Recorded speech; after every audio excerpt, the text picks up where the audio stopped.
As I said, a lot to do. Friday's always jam-packed. Tino Patino will be here. Does a great job on NASCAR. We'll get some thoughts with him from SiriusXM NASCAR Radio, one of their NASCAR betting handicappers, if you will. Also on Tubi, you can see him on the weekends. Robert Littal joins us every Friday from Black Sports Online. The founder of that site always gives us something to think about when it comes to the top stories of the week. Sam Yarnell will be here, talk some NFL with him and more. But we start things out as we always do on this Friday edition of the show. It's time for the big story. And the big story, a two-parter today, both on basketball. One on the Lakers and Nuggets last night, because I think there's some good that comes out of this game for both teams. Start with the Nuggets, who are still playing without Aaron Gordon. So when you look at the Nuggets and you look at their seeding in the West right now, and you say, well, maybe they're sort of an also-ran. No, think again. The Denver Nuggets are a legit contender to come out of the West. And in fact, I think if they are fully healthy and can get their health together before we get to the postseason, I wouldn't be shocked if they came out of the West.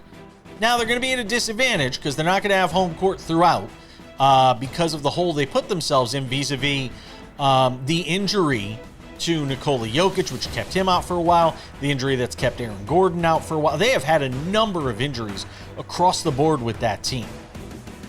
But they still find themselves very much in the thick of things in the West. Maybe they can get to a 4 seed, get a home series. I think right now they're a 5 seed. The Lakers are just below them. But, this was a hard-fought win that they got without Aaron Gordon. They led wire to wire against the Lakers team that, while it isn't a title contender, as LeBron James has been one to tell us, they are still a good basketball team that's going to win games. And the Lakers pushed them right up until the end of this game when Nikola Jokic hit a couple of buckets late that was able to help the Nuggets get across the finish line. And again, they win it by a final score of 110-103. And again, what was a thoroughly entertaining basketball game. The good news for the Lakers is this. While they didn't win this game, I saw fight. And if you're J.J. Reddick, one of the things you wanted to see out of this Lakers team in this game was fight. They got down big early. You thought it might be one of those blowouts, where the Lakers don't show up. But they played hard for 48 minutes in this game. Overcame a double-digit, not overcame, but certainly battled back from a double-digit deficit in the fourth quarter of this game to give themselves a shot late to try and get this win on the road. So for me, if you're J.J. Reddick, and if you're Lakers ownership and you want to know, is this team still fighting? Is this team still trying to win under J.J. Reddick? The answer is obvious. It's yes. They are still playing hard. And some of that comes from following the lead of LeBron James at 42, doing what he's doing, running around all over the court, flying around, falling on the floor. Despite all the things you may want to think about within this Lakers organization, or even in this roster, where you think of potential dysfunction, they're still playing hard. And they will be a tough out in the postseason. Whether it's in the first round or second round, they're going to be a tough out when we get to the playoffs. That's big story part one. Big story part two is this guy. Russell Westbrook on your screen. Now, why are we talking about Russell Westbrook? The Sacramento Kings are god-awful. They're one of the worst teams in the NBA. They have 50 losses, and very good chance they get to 60 losses this season. It's been a rough year. Westbrook, one of the veteran guys on that roster to help lead a young group of players. But Russell Westbrook had an agenda last night. And I don't say that as a pejorative. I don't say it as a negative. But Russell Westbrook, when he met with the media on Thursday night, after another Sacramento Kings loss, he had an agenda. And that agenda was, hey, you guys want to talk ish. You guys want to talk smack. You guys in this room, some of you are talk show hosts, some of you are journalists. I remember a time when the only guys generally in sports locker rooms after games, and then, these post-game press conferences they have, there was a time where all it was journalists. Because you didn't have this mass of sports talk media that you have now around the country, this 24/7 empire that people are making a living on, myself included, by the way.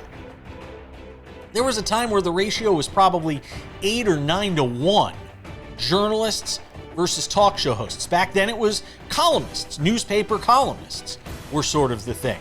So you'd probably get 8 journalists for every 1 or 2 sports newspaper columnists. Now you've got a room full of guys that aren't just talking about the game, they're talking about the game and giving their opinions on the game. And Russell Westbrook used this opportunity on Thursday night, to get in front of the media and say, all right, you're writing this and this about me. Why don't you say it to my face? Let's have that conversation. And a lot of the guys, for the most part, backed down. But the problem for Russell Westbrook was this. There were a couple of guys that said, all right, well, what did I say about you? And Russell Westbrook didn't have the receipts to back it up. See, if you're going to go and put on that sort of spectacle like he did last night, I don't know if he meant for it to be a spectacle. I don't think he was hoping to make front page news or big story news as it would be in this case. But if you're going to go and do that, and a particular journalist does decide to say, well, what did I say about you? Since you're calling me out and pointing to me. And then you say, well, I don't want to get into it. It means you don't have the receipts. You can't do that if you don't have the receipts. If you're going to go and have that conversation, then have that conversation and have the receipts. Not pointing guys out and saying, well, you said this and this about me. I want to see what Robert Littal has to say about this a little later on in the show if we have time. If not, we'll throw it in the YouTube channel and you can go catch the conversation there. I don't know if we'll have time because I have a lot I want to get to with him today. But Westbrook, I thought, had a meaningful message, but I don't know if he was prepared to have the conversation in the heat of the moment after a game. If you get a chance, go and watch the video for yourself. That's coming up a little later on in the show as well. Robert Littal, the founder of Black Sports Online, will join us as well. We're talking some NFL. When we come back, Sam Yarnell will be here. Don't go anywhere.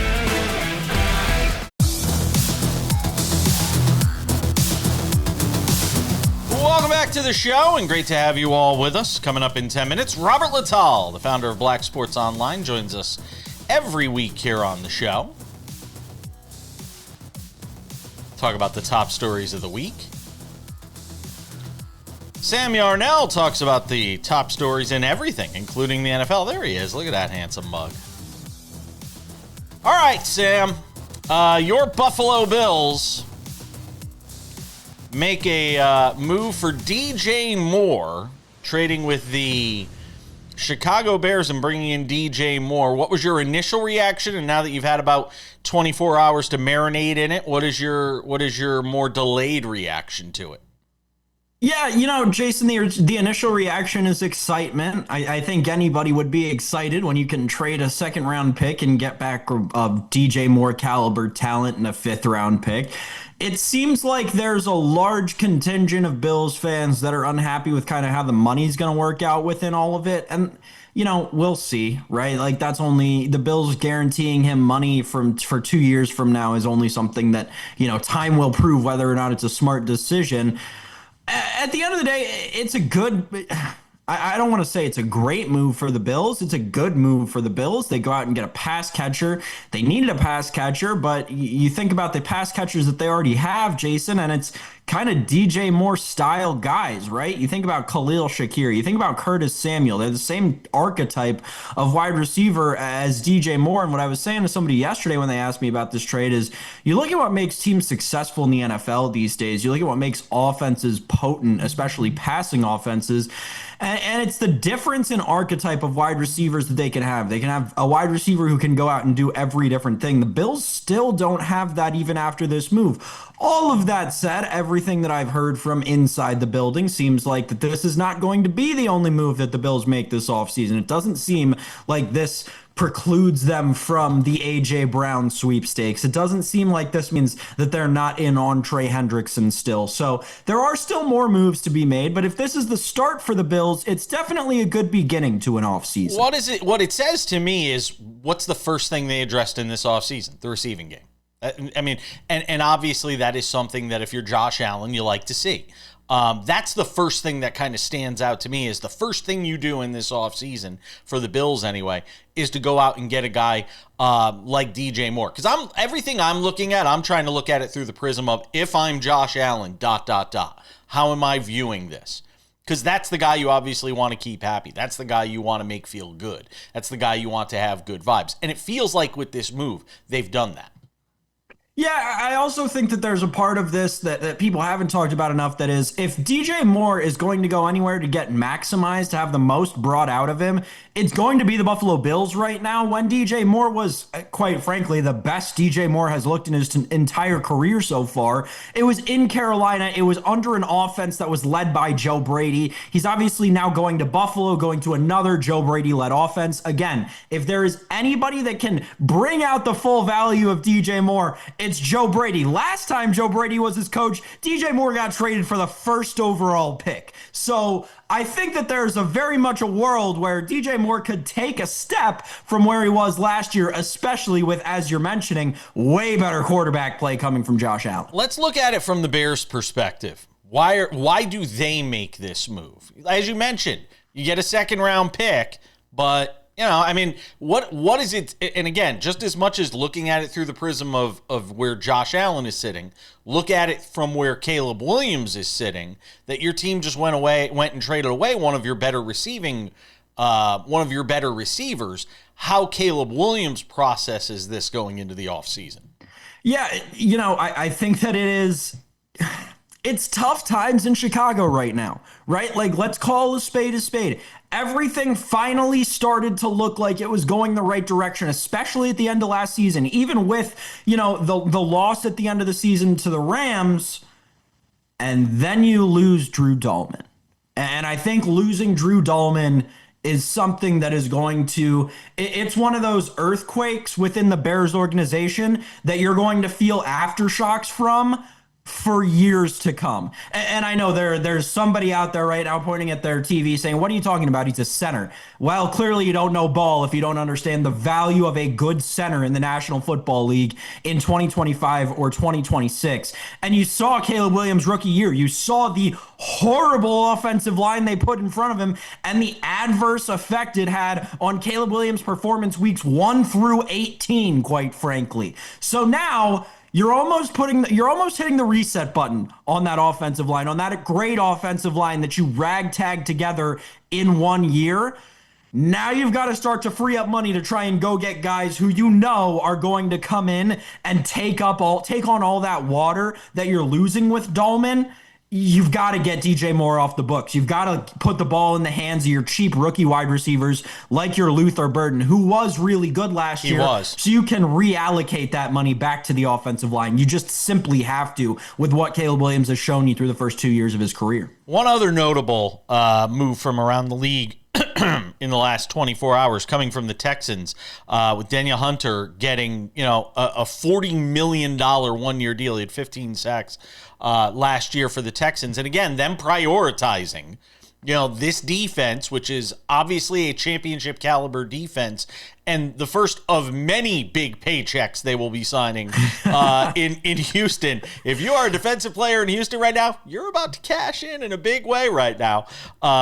If you're with the Houston Texans, but Hunter getting a huge payday, Sam. It's so funny, Jason. When I first saw the Danielle Hunter payday, I thought back to a conversation that you and I had, maybe it was even earlier this week, maybe it was last week, about CJ Stroud and how this organization is going to kind of proceed forward over the course of their window with this defense and that offense, right?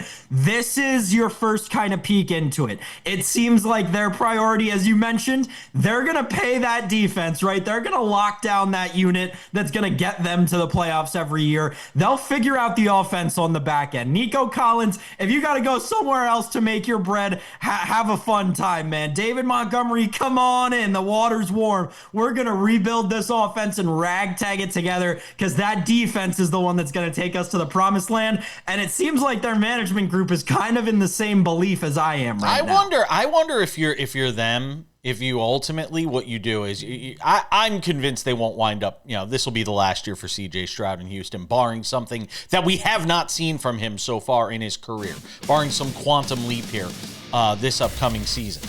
I think it's his final year. I think you do go spend a little more money in the receiving game, bring in a quarterback who's good enough to be enhanced by those receivers, and then take your chances with that defense. Who winds up that being a year from now will obviously have to wait and see. All right, Sam will be back later for odds and ends. Robert Littal joins us on the other side. Talk about some of the top stories of the week with the founder of Black Sports Online. Don't go anywhere.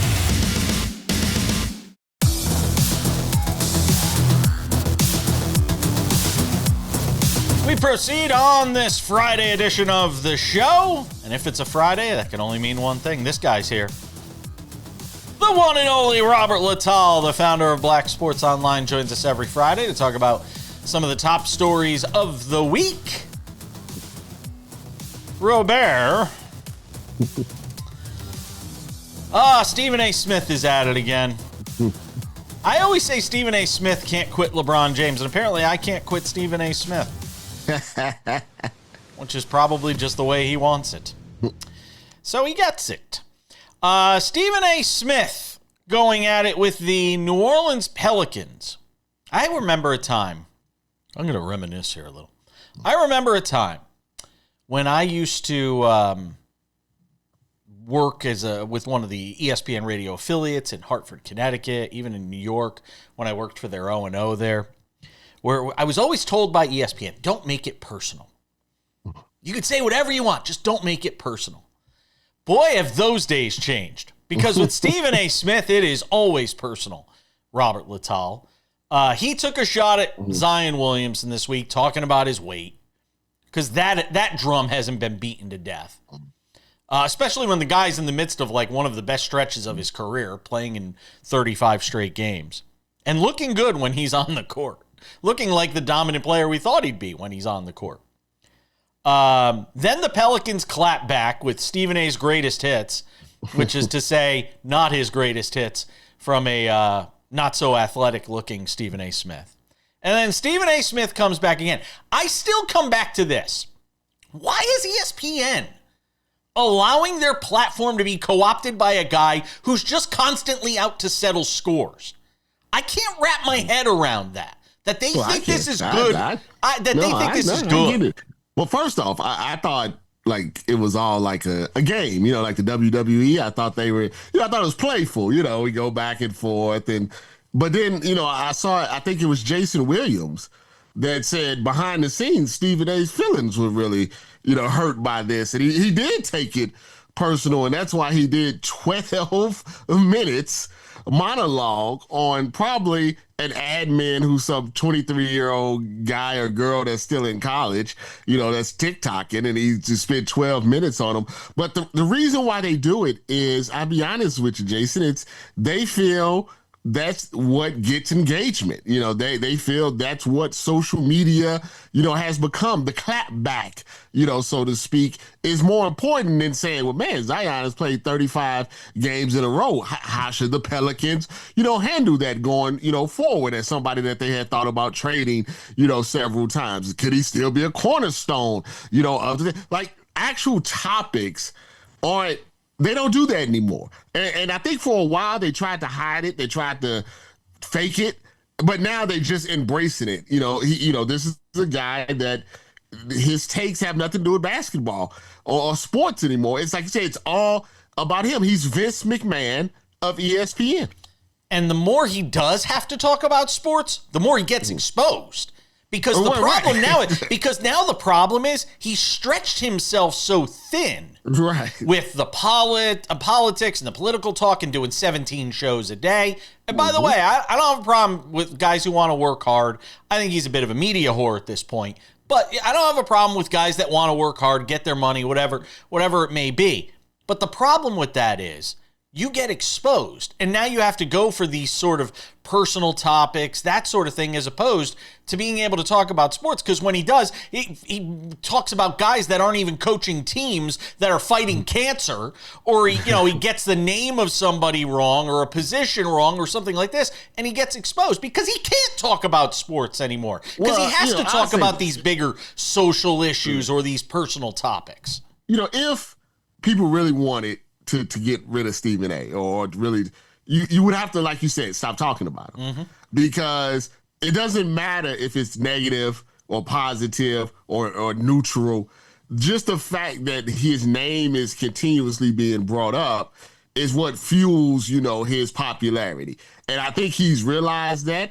And that's why any and everybody who even mentions him, there's a 12-minute reply on one of the 1,000 shows that he has. Yeah, and then and it's always this personal affront, like, oh, I can't believe they attacked me. I can't believe like he's such a snowflake. You want to talk about Snowflake Central? Stephen A. Smith, grow some tougher skin. Yeah, he's very sensitive for someone that talks about people who loves to attack people.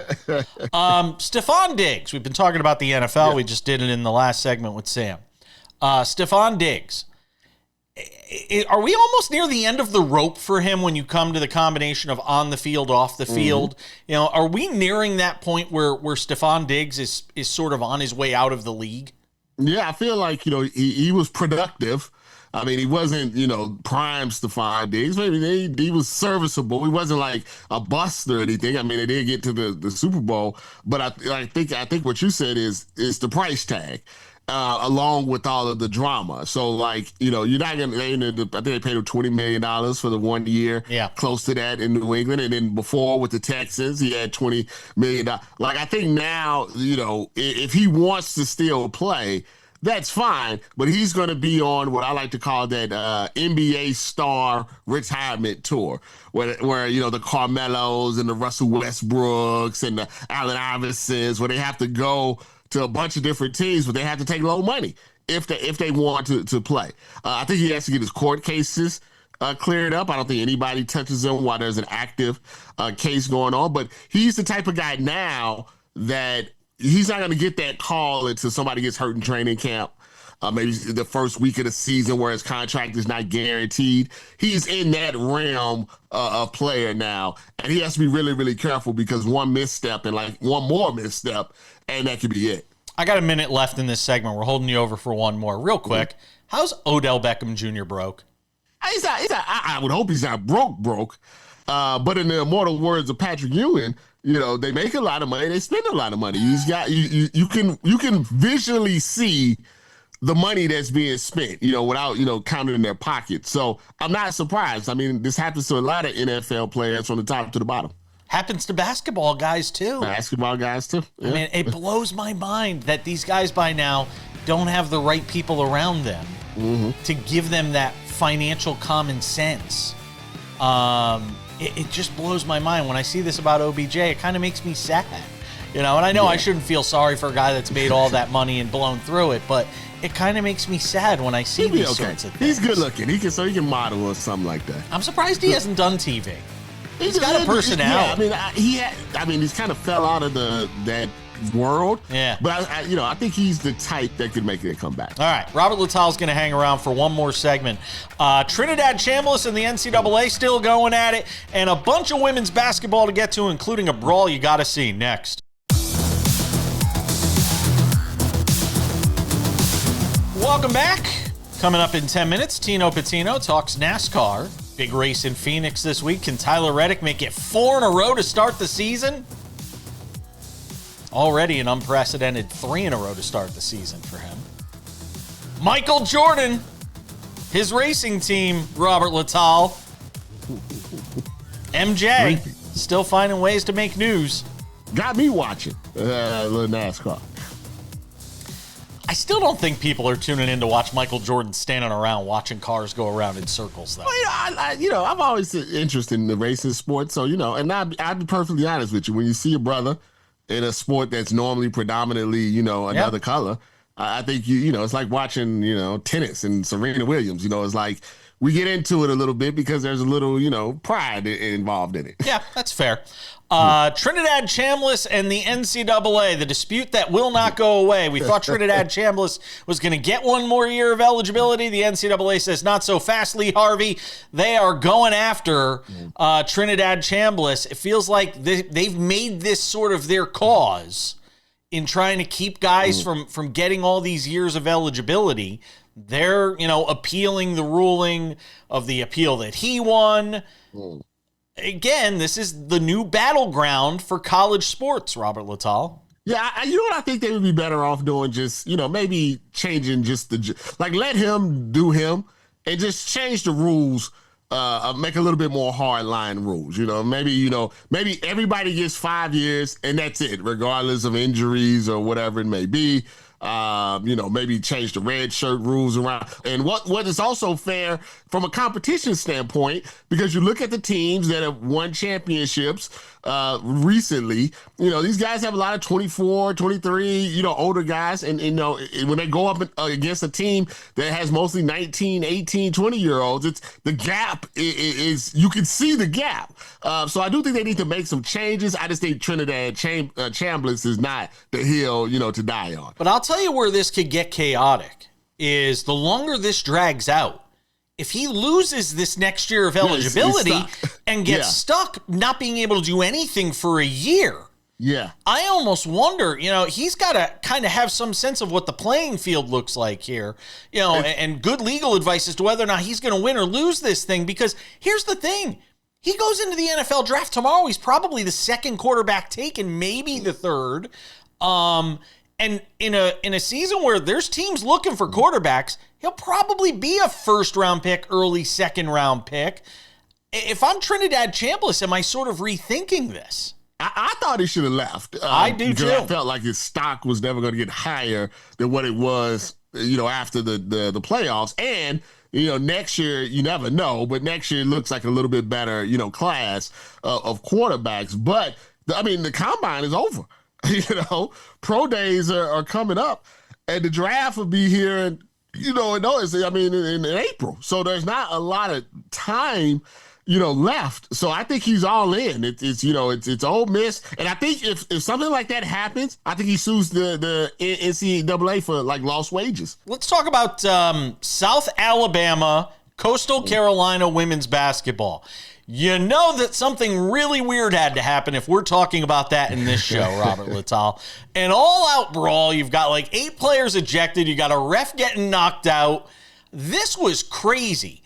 And I'll tell you, for all the talk about, sports and all these different things that we get into in these social conversations, women's sports versus men's sports, man, the women get after it, especially in basketball, where it's like orange is the new black. Everything but the shiv coming out in some of these brawls that we see, Robert Littal. And we see it in the WNBA and now seeing it in women's college basketball.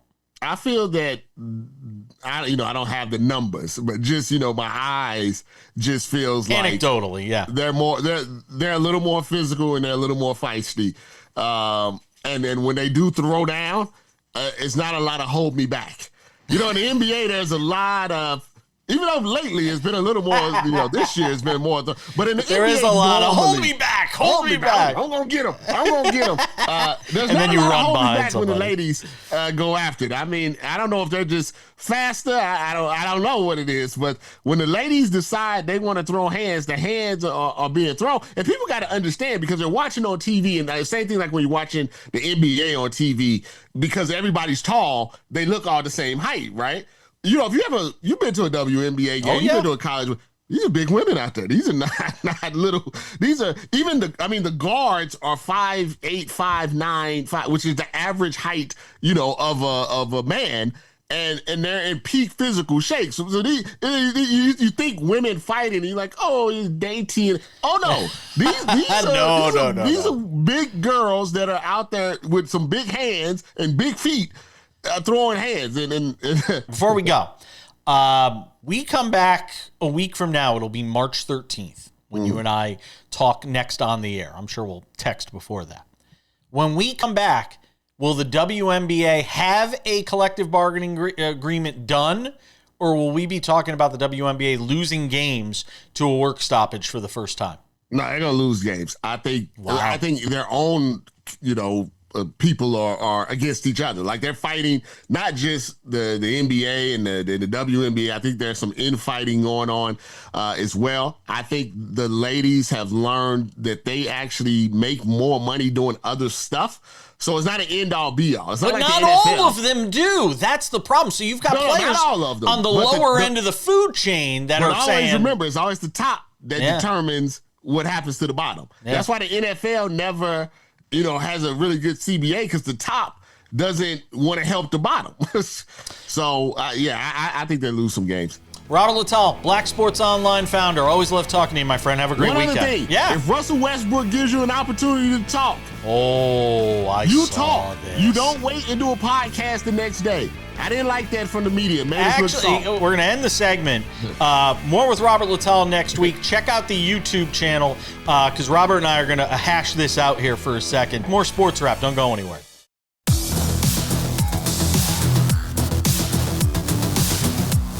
Welcome back to the show. Odds and Ends wraps it up 10 minutes from now, but let's talk some NASCAR. Because if it's a Friday, it's a NASCAR Friday with this guy. The one and only Tino Patino is here.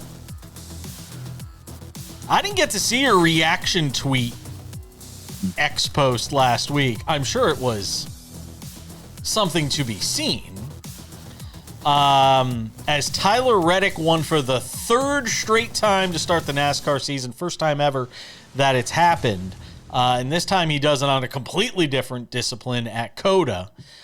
Before we get into this week's race in Phoenix, first of all, your reaction to what Tyler Reddick has done here to start the season. Historic, exciting, awesome to see. Anytime you can make NASCAR history, even if it is a little nuanced in that specific, unique way, it still counts, and it's still awesome to see something. It's not just the fact he won 3 in a row. Like you mentioned, a completely different track than the first two, doing it each week in a different way, right? Daytona 500, right place, right time, right move. Atlanta, battling through damage makes it, and this race at COTA, domination over the road course king SVG. Hey, I tip my cap. Jerry Bonkowski was right. He picked the field over SVG. I respect it. And the way Tyler Reddick was, I flawed this race, no mistakes. SVG was there. He was pushing the issue. Even Ryan Blaney up in the mix. But realistically, when I look back at that COTA race, that was one of the best races Tyler Reddick has run, and it was for a historic win 3 in a row. To start a season off like that with that momentum, not to mention the new chase format and how it impacts the point standings, is huge. Give me a sense when it comes to this sort of thing now that he's won 3 in a row. I mean, not that he didn't have a target on his back after he won 2 in a row, but when you're talking about the other drivers and how, from the perspective that they view this, I mean, how much of a bullseye is on his back now that, you almost have to be have your head on a swivel even more so if you're Tyler Reddick going into this weekend's race in Phoenix, because everybody's gunning for you. 100%. And I know for a fact, listening to some podcast interviews after the race, what Denny Hamlin has to say, which he's a big proponent of this chase format. You look at these standings, Tyler Reddick, Bubba Wallace up there, Chase Elliott, Ryan Blaney. These are drivers that we expect. But when you look at Kyle Larson, William Byron, minus 113 points down, I think it's less of a target on Tyler Reddick's back, because winning 3 in a row, winning 3 races at all is huge with this format. But now, doing it so early gives him and that 45 team the ability to race more aggressively, go for it in chances where other drivers need these points. So it's more of a target on themselves. I have to claw out of this spot. I have to make myself be in a position to make it to the chase and to be able to advance. Whereas in the past, if Tyler Reddick had not had 3 wins in the first 3 races, maybe they then could have done a different strategy, or they themselves could have been more aggressive. But you cannot continue to fall behind, and they're already, the gap from first to second is minus 70 points. Crazy. Who's not getting their shine right now that has run really well over these first few races? That's been a complete afterthought because of what Tyler Reddick has done. But if you were to spotlight one driver right now, who would it be? Oh, great question. I'd honestly say SVG. Obviously, a lot of people are harping on the fact that he didn't win last week, and that's totally fair, but the speed was not there in that car. When you look at how fast the Toyotas have been, and SVG right now is in 5th in the standings. Yes, it's minus 96, and like I said, those guys that are buried there in the back will eventually crawl their way out, and we'll see Christopher Bell, we'll see Denny Hamlin up there, Chase Briscoe amongst others. But for SVG to be 5th right now after 3, it showcases that he's ran decent enough on the ovals. It's not all those points that he got at COTA. He's been up there in the mix. So I would give him some props. I think he deserves it. Another driver, if I had to go with one, would be Ryan Blaney. Just because he hasn't won a race, I feel like the way he was able to perform at COTA, by far the best Ford out of all those drivers in the mix. Yeah, and Bubba's been really good too. And I mean, outshined by obviously the guy on his own team, but Bubba's been really good. That was one of his best road course races that he has run, during his time. All right, let's talk about Phoenix. Christopher Bell, the winner here last year. I think it was the third of 3 straight races that he won. So give me a sense here, going into Phoenix. I mean, how do you pick against Tyler Reddick at this point? I mean, I don't know what the odds on him are. As a matter of fact, I have them right here. They're 11-1. There they are. 11. So we're 11-1 on Tyler Reddick. I mean, amazing that you could get a guy that's won the first 3 races at that number. Don't you have to take him? You do. You have to have him on the card. Perfect point. Great value. It's a track that he's not only good at, but for some reason better in the spring. I think it's the trends with these next-gen cars. The Toyotas just come out in a faster start. And the fact that Christopher Bell won this race last year is huge because it puts Tyler Reddick in the similar position like I just mentioned, right? Being able to be more aggressive, sure, but he genuinely can win this race for the first time since 2007 and Jimmy Johnson winning 4 in a row. But aside from that, you move on to Vegas, a track he's very good at. You move on to Darlington. He's capable of winning 5 to 6 races already this year. And when you have momentum, when you have confidence, when you have everything going right, it just makes it that much more easier to go out and get the job done. We saw for Christopher Bell last year winning this race, like you mentioned, he's already establishing himself as a top tier driver, racing well in different facets and being able to pass cars. So I'm very excited to see him do it again. You could even get him at top 5 finish at plus 170. Even if you want to just say top 5, you can get him at plus 170. And again, for a guy that's accomplishing the things he is right now, I mean, I don't know how you don't go with it. All right, last 20 seconds. Who wins the race? Quick. I'm going to go Chase Briscoe. A little bit different, but still in Toyota camp. I'd be surprised if it's not a Toyota this weekend. That's Tino Patino. Catch him on SiriusXM NASCAR Radio on the weekends, handicapping the race, also on Tubi. Thank you, my friend. Enjoy the race. Thank you.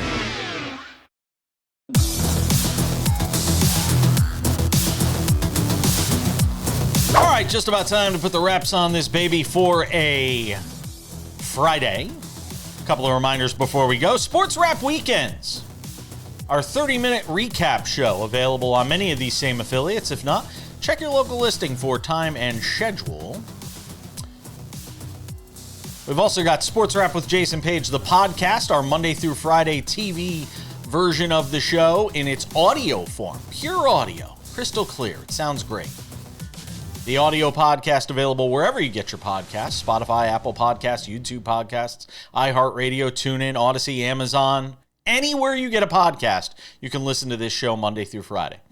45 minutes, it's wonderful. Also, the Sports Wrap with Jason Page YouTube channel. This is the place for all things Sports Wrap with Jason Page. The Monday through Friday TV version of the show is there, 45 minutes commercial-free, early each afternoon. We also have Sports Wrap Shorts. These are 1 to 3 minute long videos recapping the top stories of the day. Something breaks, boom, we're there to cover it with Sports Wrap Shorts. Also, extended clips from the show, extended interviews, extended highlights from the show, all available on our Sports Wrap with Jason Page YouTube channel. Sports Wrap Shorts also available on our TikTok, Sports Wrap Jason Page, and on our Instagram, you guessed it, Sports Wrap Jason Page. And now, without any further delay on this Friday edition of the show, Sam Yarnell, it's time for some odds and ends. Odds and ends, Sam Yarnell. They're playing golf at the Bay Hill Invitational, Arnold Palmer's old tournament down there in Florida. I tell you, man, it just goes to show you sometimes how luck can play into things. You know, what time your tee time is. If you teed off early yesterday, nice, relatively tranquil conditions. You're Daniel Berger, you can go out there and shoot a 9 under, Sam. But boy, oh boy, if you had the later afternoon tee times, whoo, were you fighting it in that wind, where guys really struggled to keep their heads above water. Daniel Berger was your leader after the first round. Where do you see this thing going over the weekend? Okay, this is crazy. This is one of the craziest things I've ever seen with my own two eyes. Okay. And I can't believe I'm looking at it. Okay. It's going to be different by the time you're watching Yes. this because the golf tournament is going on as we are recording this show. Yes. However, going into the second round, after the first round, Scottie Scheffler is 7 strokes off the lead. He is at 2 under. The aforementioned Daniel Berger is at 9 under on the tournament. Scottie Scheffler, again, 7 strokes behind the leader, is your betting favorite to win this tournament with 3 rounds to go at plus 480. It's not even close between him and the leader. He's got a 70-cent lead on the leader. It is ridiculous what we are seeing go on in the world of golf right now. Scottie Scheffler is favored to win this tournament more than a round into it in 17th place. This is ridiculous. I'll tell you. I'll tell you it's ridiculous, though. It's an idiotic number. If you bet that, you're an idiot. You're an idiot. You're an idiot. In this field, in this event, in this field, he's not winning. I will eat my shoe on Monday if Scottie Scheffler, and I won't even eat one of the like nice, perfectly pristine, clean ones I have. I'll eat one of the dirty, ugly, like my old coach shoes. I'll eat those, okay? He's not winning this event. He's not coming back from 7 shots down. Look at the top of this leaderboard.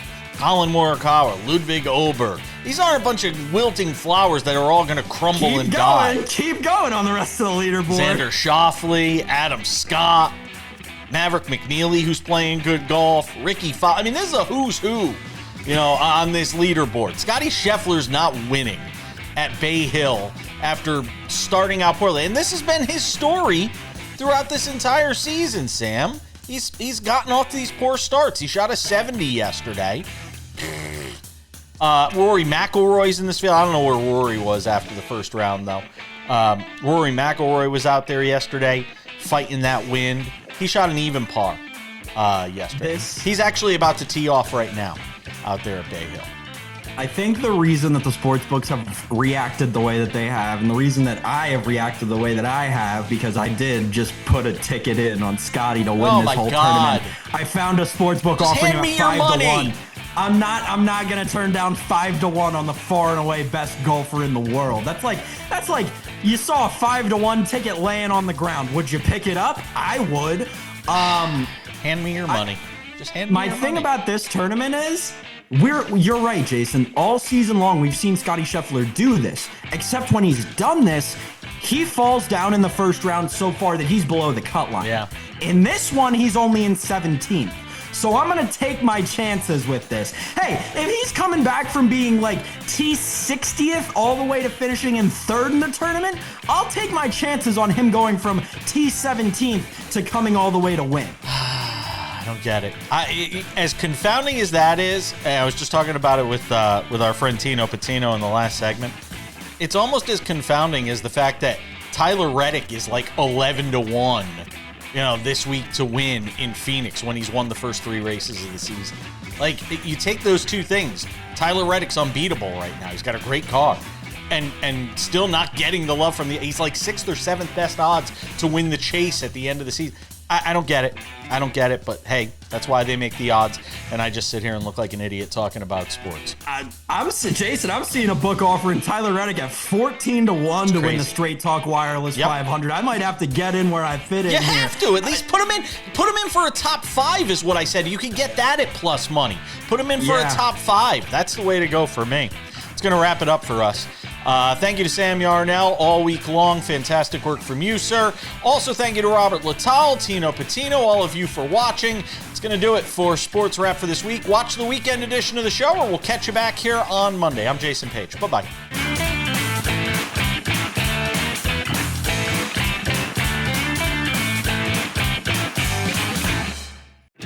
Hi there.